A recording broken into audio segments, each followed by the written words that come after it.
Hey guys, welcome to another episode about R programming. In today's episode I am going to teach you how to comment your code. And if you have a piece of code like this, print hey, if you save this and run this code, we are going to get this value printed.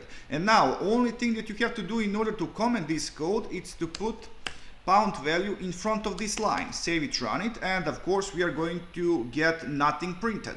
And now if you want to deal with multiple lines, technically you could put pound symbol in front of every single line, but that is very ineffective way. Unfortunately, in our programming language there is no direct way to solve this problem, but there is a way around. Now I'm going to write some code. Let's say A assign 10 to it, B assign 20 to it, and D assign string hey. Now, in order to comment all of this, what we have to do? We have to wrap all of this as string.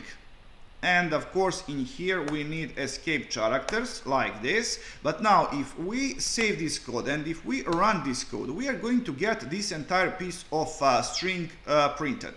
Now, in order to avoid printing of this string, what we have to do? We have to use a function invisible. And this entire string should be wrapped with this function. Save it, run it, and of course nothing is going to be printed. So guys, this is all for this episode. Thank you for watching. Please like, subscribe, and see ya!